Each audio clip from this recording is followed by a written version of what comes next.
선교사의 열정과 도전. 마태복음 28장 19절 20절. 그러므로 너희는 가서 모든 민족을 제자로 삼아 가르쳐 지키게 하라. 예수 그리스도는 가서 영혼을 구하라고 말씀하지 않고 영혼 구원은 하나님의 초자연적인 사역입니다. 가서 가르치라고 하셨습니다. 곧 모든 족속으로 제자를 삼으라는 말씀입니다. 이때 당신 자신이 먼저 제자가 되지 않으면 당신은 다른 사람들을 제자로 만들 수 없습니다.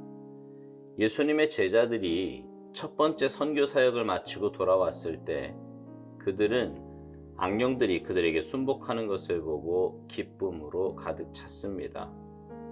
이때 예수님께서 사역이 성공했다고 기뻐하지 말라. 가장 큰 기쁨은 너희들이 나와 바른 관계를 맺는 것이어야 한다고 말씀하셨습니다.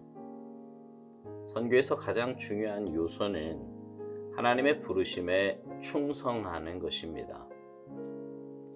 주님의 단 한 가지 목적은 모든 사람들을 예수님의 제자로 만드는 것입니다. 유감스럽게도 영혼을 향한 열정을 가진 자들 중에는 하나님으로부터 온 열정이 아니라 자신과 같은 관점을 갖도록 사람들을 회심자로 만들겠다는 욕망에서 온 열정도 있습니다.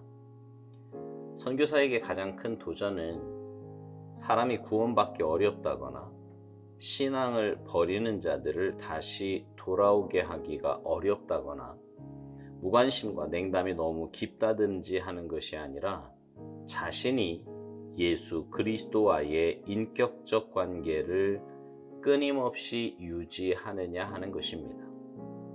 내가 능히 이 일을 할 줄을 믿느냐라고 주님은 계속 물으십니다.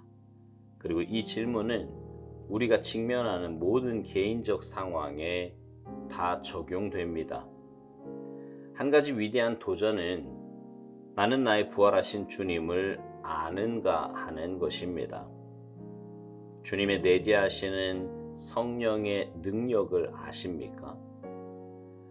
예수 그리스도께서 말씀하신 것을 믿기 때문에 이 세상의 기준으로는 너무 어리석어 보이지만 하나님의 눈에는 충분히 지혜롭습니까? 아니면 선교사를 향한 유일한 부르심, 곧 예수 그리스도만을 무한하게 신뢰할 수밖에 없는 그 위대한 초자연적 자리를 포기하려고 합니까? 만일 내가 다른 수단을 취한다면 나는 주님에 의해 마련된 모든 수단들을 다 저버리는 것입니다. 하늘과 땅의 모든 권세를 내게 주셨으니 그러므로 너희는 가라. 마태복음 28장 19, 20절.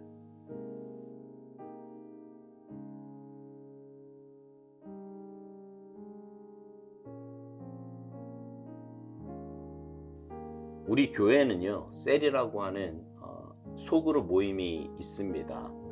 셀 리더를 중심으로 모든 셀원들이 지난주에 들은 말씀을 가지고 한 주간 동안 어떻게 살았는지를 나누며 함께 신앙의 공동체를 세워가는 굉장히 귀한 모임입니다. 올해로 벌써 9년째인데요. 셀을 통해 많이 성숙해져 가고 있고 영적인 삶으로 변화되어가는 그런 모습을 보게 됩니다. 저도요, 셀 리더들과 매주 토요일 저녁 7시부터 셀 모임을 합니다. 코로나가 터진 이후에는 함께 모일 수 없어서 온라인으로 셀 모임을 가지지만 그 모임을 통해서도 하나님이 주시는 큰 은혜가 있고 도전이 있고 기쁨과 감사가 있습니다. 셀 모임이 한 해 한 해 거듭할수록 나타나는 특징 가운데 하나는 셀원들이 리더를 닮아간다는 것입니다. 리더의 성향, 리더의 신앙 모습, 리더의 열정 등이 셀원들에게서도 그대로 나타나는 것을 보게 됩니다. 그러니 앞에 선 사람의 책임감은 아무리 강조해도 지나침이 없는 것입니다. 주님은요, 우리에게 가서 모든 민족을 제자 삼아 가르쳐 지키게 하라고 말씀하십니다. 오스왈드 목사님은 당신 자신이 먼저 제자가 되지 않으면 당신은 다른 사람들을 제자로 만들 수 없다고 말합니다. 그렇지요. 내가 온전한 주님의 제자가 되지 못했는데 어떻게 내가 다른 사람을 주님의 제자로 만들 수 있겠습니까?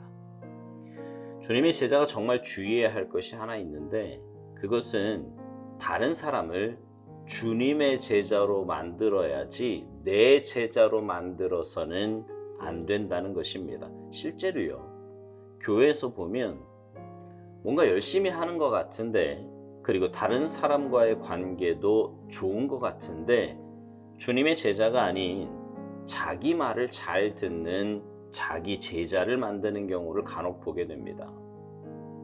오스왈드 목사님은 이 부분에 대해서 이런 말을 합니다. 유감스럽게도 영혼을 향한 열정을 가진 자들 중에는 하나님으로부터 온 열정이 아니라 자신과 같은 관점을 갖도록 사람들을 회심자로 만들겠다는 욕망에서 온 열정도 있다는 거예요. 이게 말도 안 되는 것 같지만 교회 안에서 실제로 일어나고 있는 안타까운 일입니다. 앞에 선 자나 따라가는 자나 함께 망하는 길인데 말이지요. 다시 한번 말씀드리지만 그리스도인은 모든 민족을 제자로 삼아야 하는 사람들입니다. 다른 사람을 제자로 삼아야 하는 사람은 내가 먼저 제자가 되어야 합니다. 제자가 되는 길 다른 데 있지 않아요.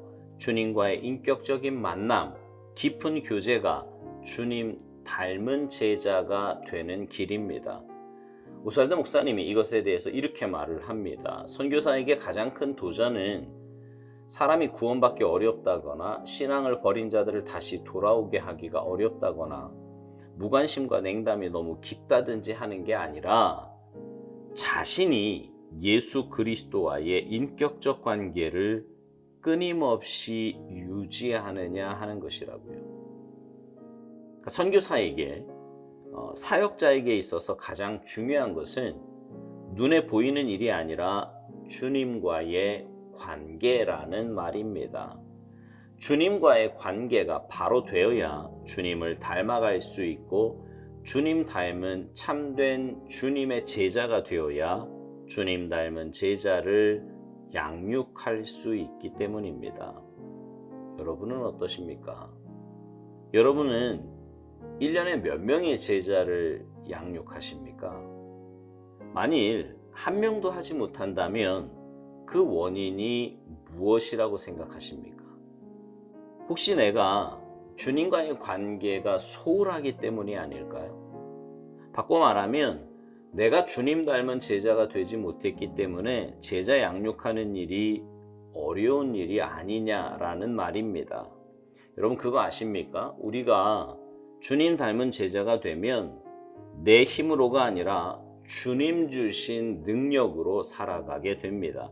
그래서 주님께서 내게 맡겨주신 사명들을 감당할 때 능히 감당할 수 있는 것도 주님이 주시는 능력으로 그 일을 하기 때문입니다.